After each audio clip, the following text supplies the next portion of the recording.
All the boys in the house. So I picked up this hoopty. Can I count it off? 1, 2, 3, 4.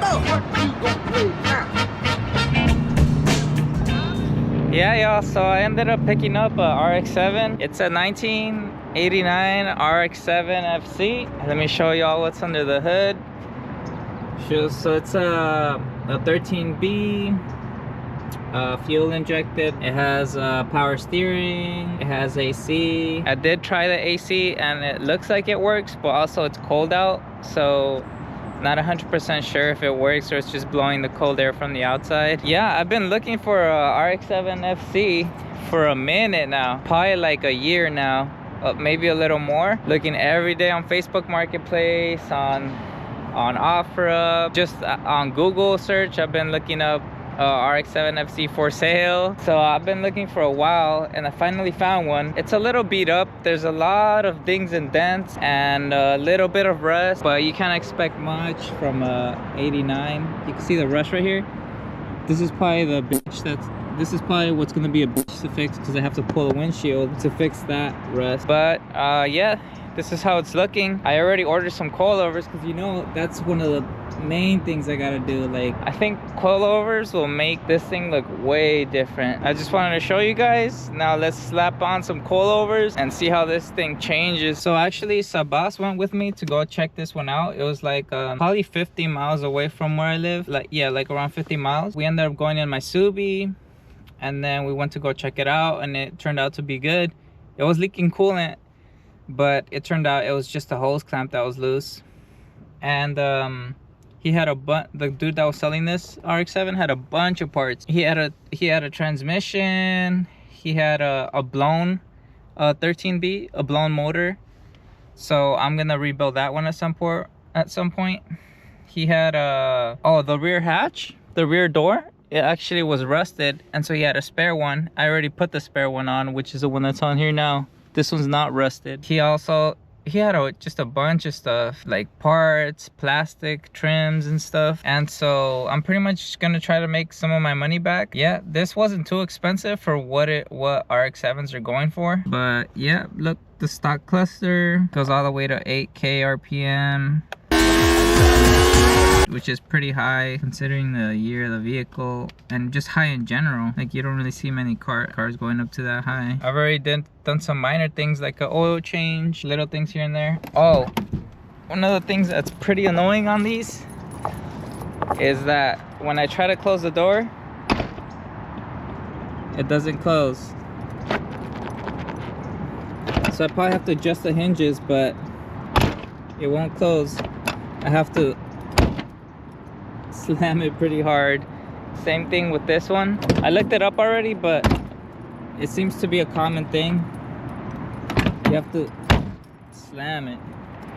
Same thing with the rear hatch. I guess the doors just sag over time. Let's go slap these coilovers on, son. You already know I had to get some BC, son. Hell yeah. Hell yeah. Hell yeah. Hell yeah.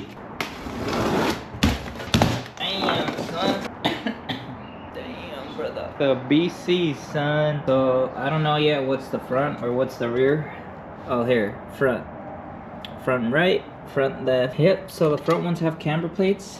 That's it, the rears do not. But yeah, I'm gonna see what's up with this thing. Go ahead and slap these on. I think it should be pretty easy. Especially looking at this, it looks like it's some basic set of coilovers. 1 bolt and the 2 nuts. This one, the 4 nuts.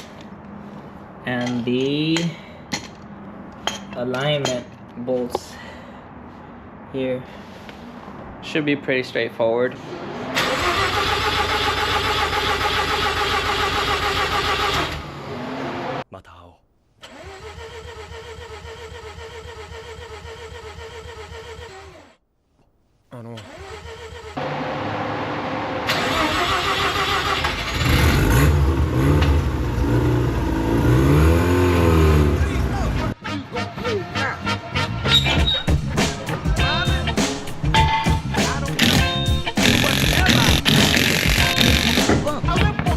Y'all, look, problem number 1. So the rotor has these, I guess, like hold screws or alignment screws. And on this one is bent the to the side. I don't even know how that happens, but it's on there. But that's a problem for another day. Today we're worrying about the slamming this bitch on the ground, son.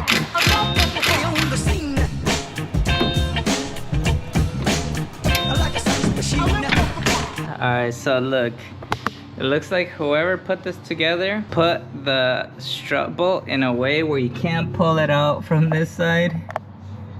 I don't know if you guys can see, but this bolt right here is hitting the caliper.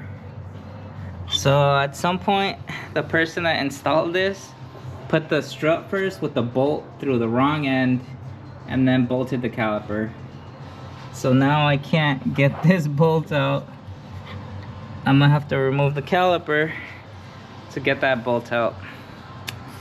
Ain't that a bitch? So you wanna be hardcore with your hat to the back, talking about. Alright, let's see the side-to-side comparison. There's the BC and the stock one. I'm just gonna leave it at the height that it's at right now. I'm not gonna change anything. And then if I want to, I'll change it at some point in the future. But right now, I'm gonna keep it like that.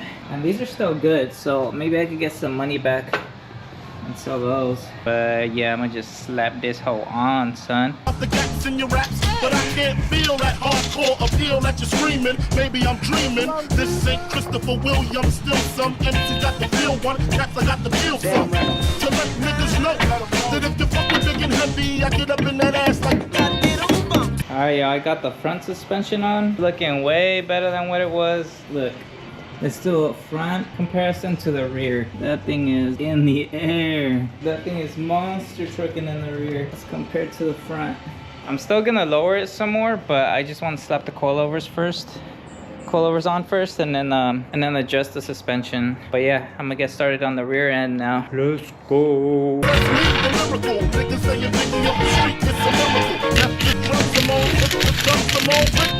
Just for niggas acting shifty, sticks and stones break bones, but they gotta kill your quick, especially when I'm drunk off the liquor, smoking funk by the box. What the hell? This back in blocks is natural to eat your nigga like shotguns the funk, baby. Get up, get on up, get up, get on. The thing's on there, son.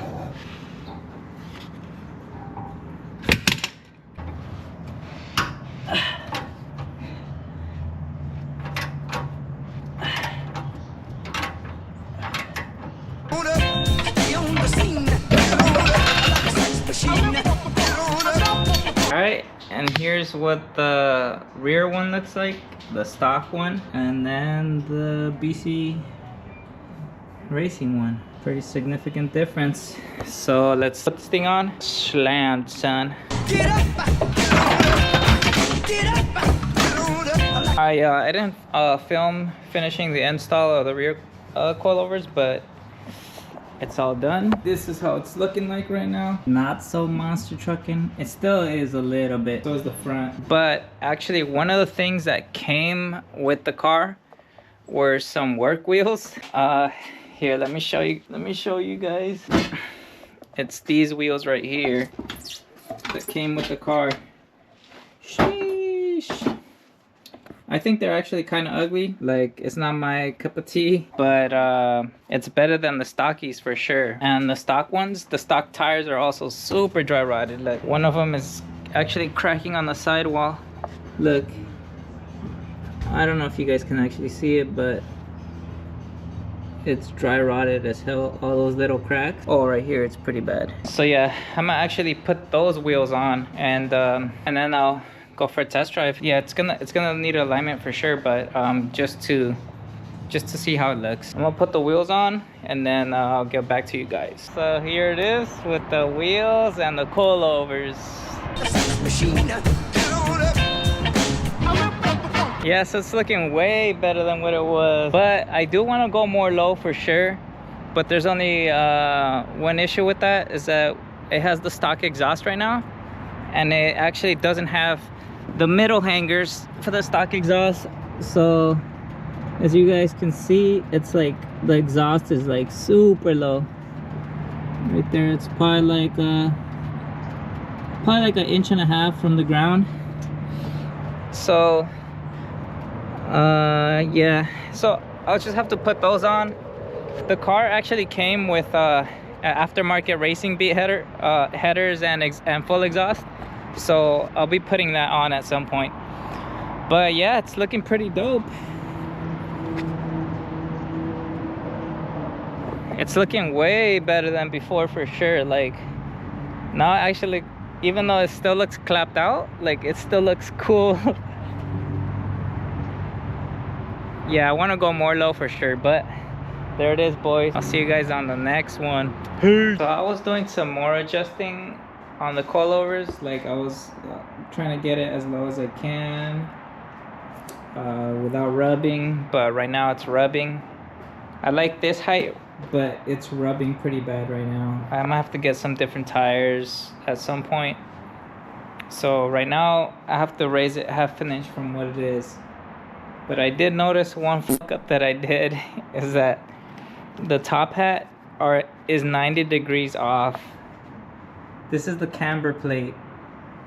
These adjustments are supposed to be in this position to adjust the camber. I fucked up. So it's not a super huge fuck up, but it is a fuck up if I want to adjust the camber. So as it is right now, this would adjust the caster, which is not what I want. I want it to be able to adjust camber, so it's not a big deal. I'll just have to remove these 4 bolts. I don't even have to unmount it from the knuckle, I don't think. I'll just remove these 4 bolts, and then since there's a pivot ball, all I have to do is just rotate it and put it back up. I have to put the front end back on Jackson's anyways, because I have to raise it again, because right now as it is, it's rubbing. So yeah, like I said, boys, I'll see you guys on the next one.